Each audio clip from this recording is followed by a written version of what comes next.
les célébrités et les plus grandes icônes du cinéma sont ses groupies. Italien à Paris, dessinateur autant qu'architecte, héritier de la plus grande tradition couture, celle de Balenciaga, Saint-Laurent ou Chanel. Le maître de l'organza est aussi un créateur de notre temps, même s'il rejette l'idée de tendance. Giambattista Valli, sur mesure. Bonjour, Monsieur Valli. Thank you so much for being with us today. Pleasure. We are in a very unprecedented year. 2020 has been full of unexpected events and some major crises. How are you feeling? Now, I feel like that. Of course, it was a very negative and very how can I say, depressing moment. But in the other way, there is something that it's positive in the other way, about a kind of reset time, to reset our mind, to reset our soul, to reset our point of view, to reset economy, to reset what is life. We can see even like in a social point of view what is happening right now in rights. It's a crisis that it's not only about the health. Mm-hmm. What was your biggest challenge being locked up at home? The thing you found the most difficult? Yeah, I know. It's I can say it was like a strange moment, but I really enjoy in a way to be like with myself, to have this moment of calm introspection, something that never happened, in our work. And so it was probably the most difficult things. It was like to understand what is going to be the world after this, what the people, for example, in a professional point of view, what the people is going to look for, what's going to be the priority. And for somebody that works in fashion, that is always like projected in next season, next year, and in the future, in the next, there is a moment that you are looking now, and you're looking to the 24 hours and no more longer than 24 hours. So this was like a big challenge. Big change, yeah. Has it changed your approach to fashion or to design? Has it, as you say, you've gone through a period of introspection? Do you feel like your collections are going to be manifesting that? I think, it's something that this moment, it comes very close to my philosophy. So, my collections are always very human. They're very, very respectful to the people that are going to wear it. And I always do clothes that are timeless. So I'm the opposite of the consumistic side. So I always do clothes that I would love, like these people to hold it like in the wardrobe as long as possible and never like to separate it from them. Tell us a little bit about this collection that you, I'm assuming, were working on while in confinement. Yeah. How does one work on an haute couture collection while locked up at home? You must tell us. Yeah, it's good. It's like it's different, but it's funny because sometimes you discover, like, sometimes we do like fittings in Zoom or I whatever. can imagine you in the house in a tulle dress, like there's no model, so I'll do it. But it's a different way. There is like a more like intimate human side. I don't know. It's very nice. It's very nice. Very nice. And there is this, like, you don't have the pressure of a fashion show. You don't have a fashion exhibitions. You just like concentrate on the most important thing, that it's the clothes, and it's really beautiful. What was the inspiration behind this collection? The proper sense of haute couture in Paris. This collection is very like Parisian, so it's very haute couture Paris atelier. It's that kind of glittering of the Eiffel Tower. It's that kind of ville lumière. It's that kind of glamour, that kind of nonchalance, that kind of atmosphere that the people like dream all over the world just about Paris. And haute couture is one of the oldest and most prestigious kind of dressmaking. How do you make sure that your creations feel modern in a way? Haute couture, it's about passion. It's a love story.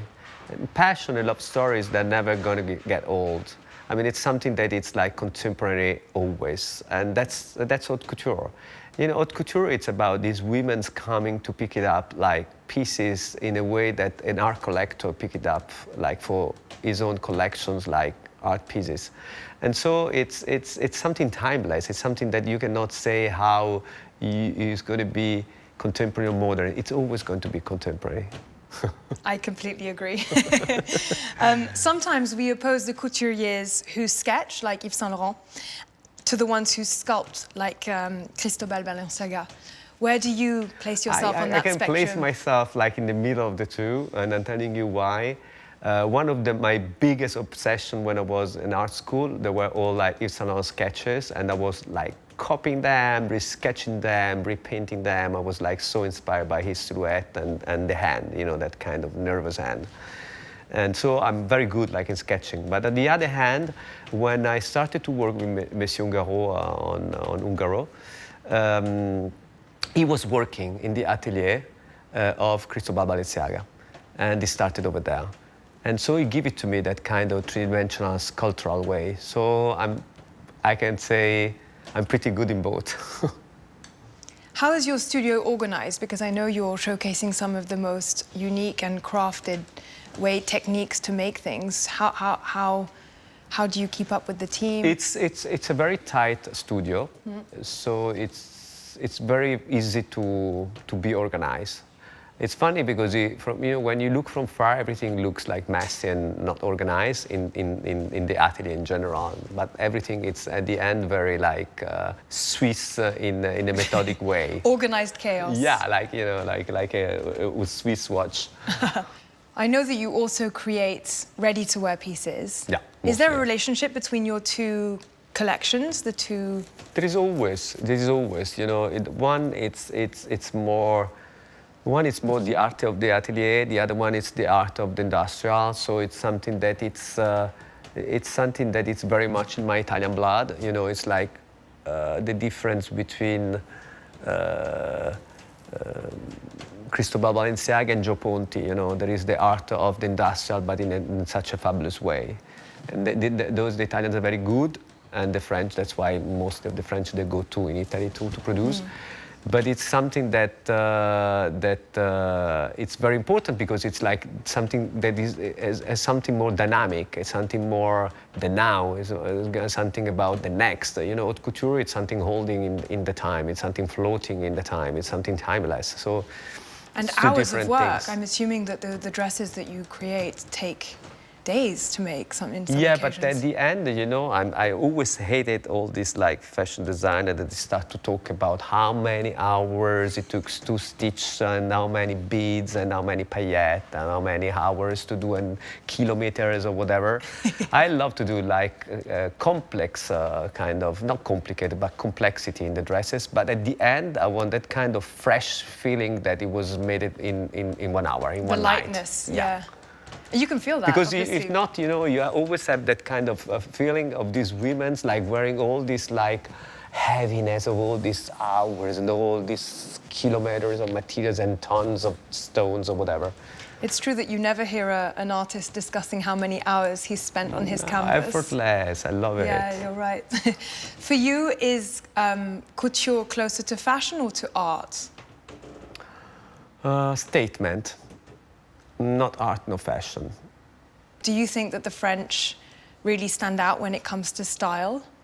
Are the clichés about them true? Are they the chicest women in the world? It's something that I love it because, you know, I come from a country and the town, Rome, that everything is shuttered out. It's something like everything is sunny, everything it's like, how can I say, it's extreme in a Fellini way. You can still see that kind of too much going on. And so, Paris is about introspection, it's about the grayness, it's about all these girls like wearing like no stockings in the winter, it's about be seated like on a coffee on a rainy day. I mean, it's something different. So I learned it like that kind of effortless kind of style, that it's like very iconic from all the black and white French movies that is still going on right now.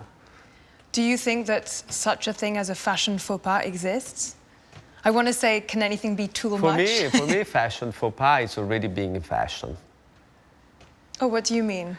I mean, I hate everything that it's a faux pas. It's about being like trendy, being in a trend, being like a billboard, like wearing the last things of the last whatever. And that's not chic. I mean, it's not about good taste, bad taste, because I don't believe in taste. You know, good taste, it can be really magnificent, it can be like fabulous and opulent. It depends who's going to do it, you know, and intelligence, the way you do it.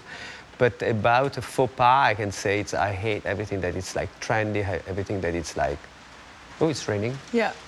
Wow. This is the Parisian side that I started to learn living in Paris, that it's very different from my Roman side. Oh, does it mean like the ever-changing weather? I think you just have to keep calm and carry on, as they say on my side of the channel. You stay inside yourself, you meditate, you know, you think in a different way.